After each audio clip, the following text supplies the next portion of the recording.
Okay, can I get a motion to open the meeting?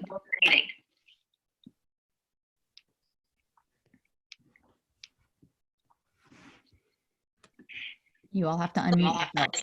So moved. Okay, I have Chris motioned, second. Susan? Susan second. It's going to come up to vote.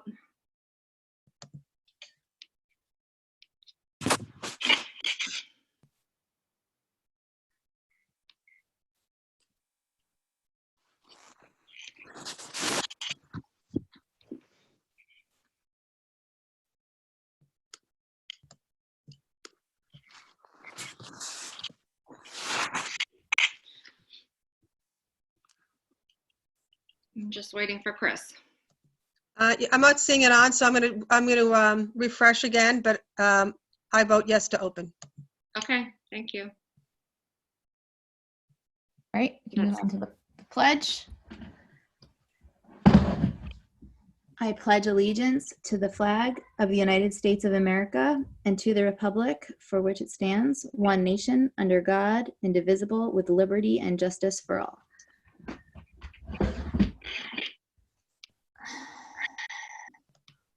Okay, so for public input, I received a few emails that I assume I've been asked to read in public. They all came in today.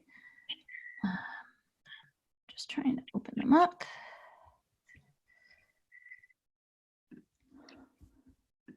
Bear with me while I open them.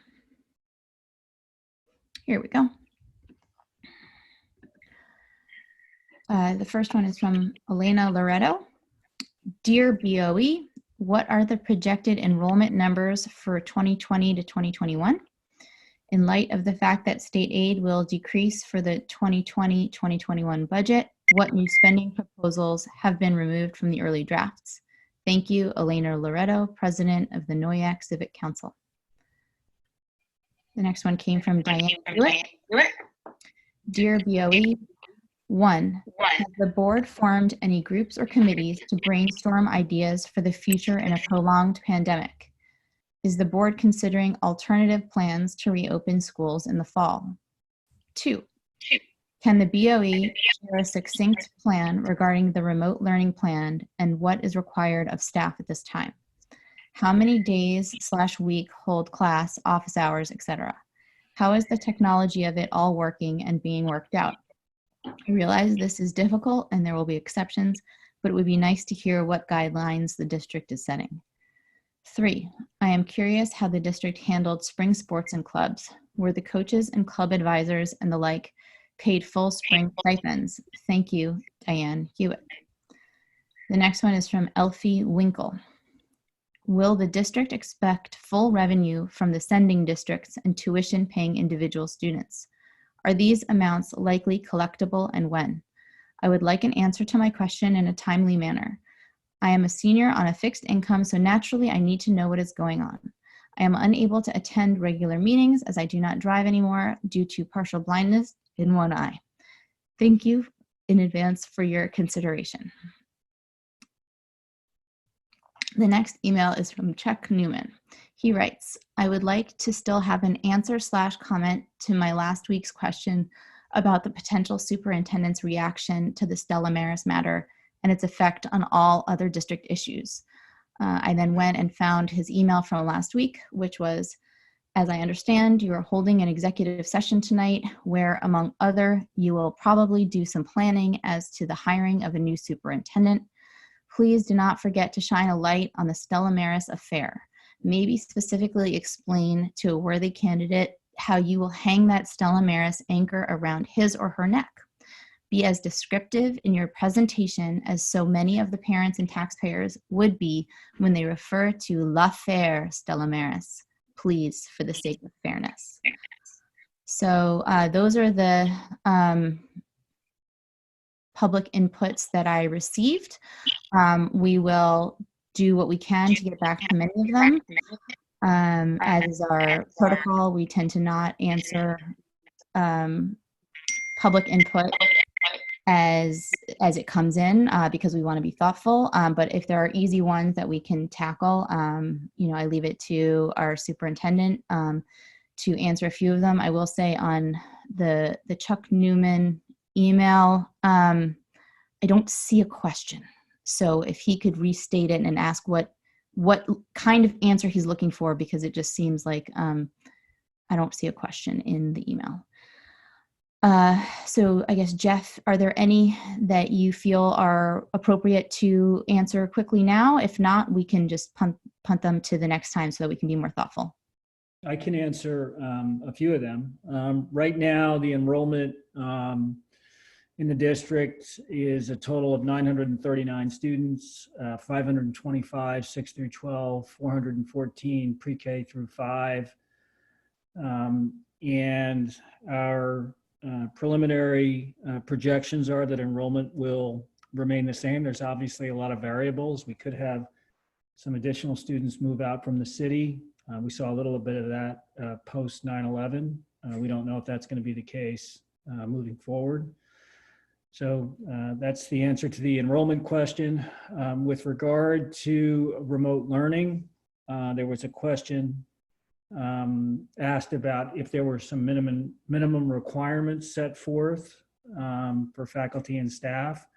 So at the middle school, high school, the minimum expectation was that there would be 3 sessions of office hours and/or live remote learning instruction per course that was taught. So for instance, if I had 3 preps, for instance, let's say I taught algebra, geometry, and algebra 2, I would have 9 sessions per week, 3 for each course, to be divvied up as I saw fit.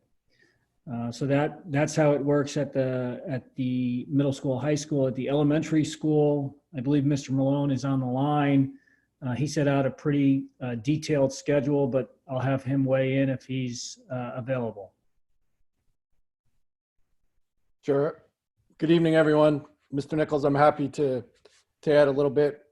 As we've talked at previous meetings, once we went to the remote learning, we worked hard as a faculty to design what we have referred to as the next phase of remote learning, which started last Monday, which was April 13th, I believe.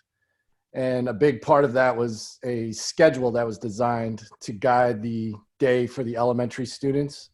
And specific to the question, in that schedule, there are assigned what are called Google Hangout times, such as like a Zoom meeting where teachers meet with their students either by class or even by grade level, depending on the area.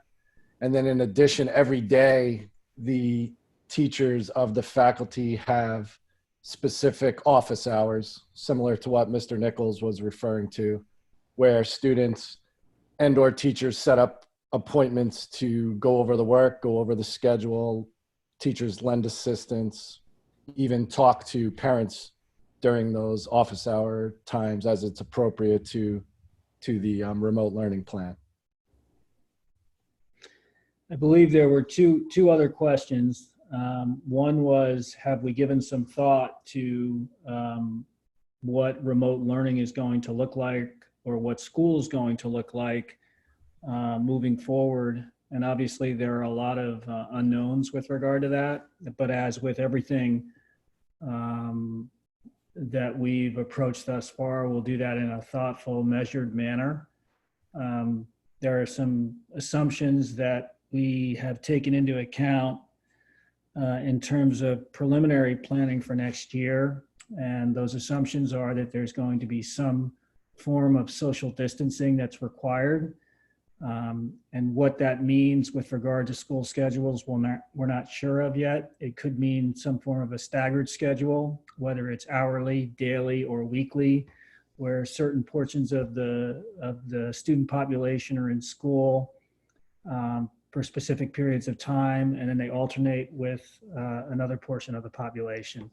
We're going to be awaiting guidance, or we are awaiting guidance from the federal and state government regarding what those requirements are going to be. But we're starting to think proactively about things that we can plan for ahead of time to give us some give us more flexibility with regard to meeting those requirements that are ultimately going to come down. And then the last question was with regard to tuition from sending districts. And at this point, we have no reason to believe that the districts with whom we're contracted with are not going to render payment for students who are attending our district.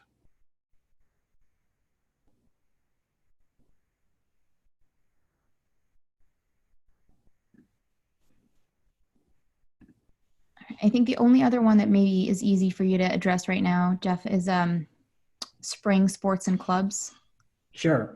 I missed that one. I apologize. So coaches, advisors, and employees involved in co-curricular activities are getting compensated for services rendered. So an example would be if a spring coach had, in a normal season, 80 sessions, and that person had participated in 8 sessions prior to the executive order closing schools, that they would be entitled to 10% of their compensation. So again, coaches and co-curricular advisors are only being compensated for services rendered. Right, thank you. You're welcome. So I think we can move on to the consent agenda. Can I get a motion to approve items 5.1 through 5.10? So moved.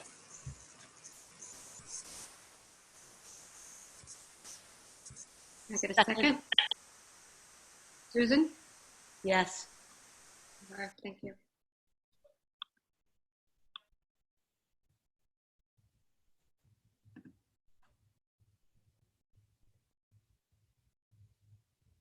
Okay, that's 6. Yes. All right. Can I get a motion to approve action item 6.1, approval of the Eastern Suffolk BOCES administrative budget for next year? So moved.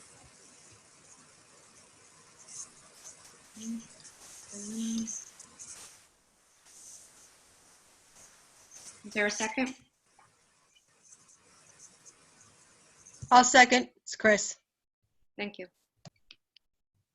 Any discussion?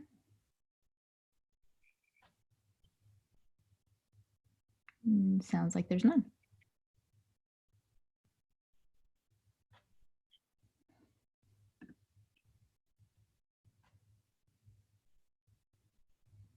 And Brian is still not present, correct?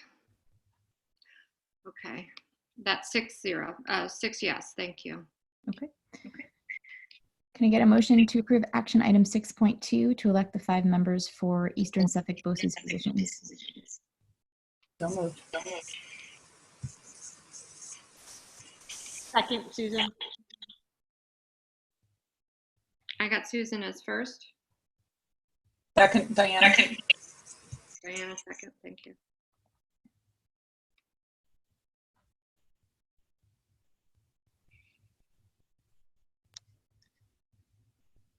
Can I just make a comment about it? Sure. I just wanted to add that I want to thank all of them, and I wanted just to highlight Ann Mackesy from Sag Harbor, who has been on the BOCES board for quite a while, but she, before that, served on the Sag Harbor School Board for either 16 or 18 years. So we are very well represented as a district and a community on the BOCES board. Okay, that's 6-4. Thank you. All right. I don't have any items for discussion or any unfinished business. Do any other board members have anything? Or potential items not scheduled? Nope, I think those were all placeholders. Jordana? Actually, Yeah. this is Chris. Just a quick question about the budgeting process. We currently don't know when the budget vote will be, but we will, at some future time, have another public conversation about the budget before it's locked, correct? Correct, yes. We were supposed to have a budget workshop originally planned for today, but it seemed not like the most prudent plan given just how much everything's in flux. So Right. that budget workshop will be replaced for sure. Right. It's just a question of when. Yeah, no, and I wasn't suggesting we should have had it tonight. I just wanted to reassure the public there'll be more opportunity for input and review. Yep. And I would just say that since we're talking about that vote also includes board elections. So as soon as we know when that's going to take place, we will also have an open board seat, which is mine. I am not running again. So we are going to be looking for another board member. I think there's 3 board seats open this year. And Diana, we will miss you very, very much. You've been an amazing asset to this board. Absolutely. I'm in agreement with what Jordana says. You'll be missed tremendously. Or I personally will miss you tremendously as well. Oh, thanks, guys. We got to find somebody to take my seat, though. So it's time to start beating the pavement without getting 6 feet away from everybody, though. Diana, the whole district will miss you and service you've provided to all of us.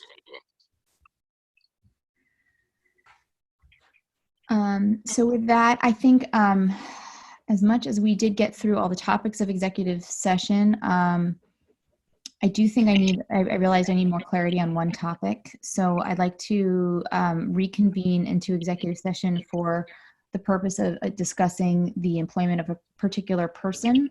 So as we exit this meeting, it would be great if the other board members would rejoin the executive session link that I'd originally put out. Jordana, this is Scott. Do you expect any motions coming out of that meeting, or can we stop the recording and we're done? We're done. No motions. No action. Okay, that's what I meant. Thank you. So moved. Second, Susan. Thank you. All right. Thanks all. And sorry that we were a half hour late to the public portion of the meeting. Do we need to vote on here we go. Yeah. All right. There we go. Thank you. So what do we dial in on, Jordana? The same. The other exec? Or I will see if it's still active. If it's not, I'll send a new one. Thank you very much. Right.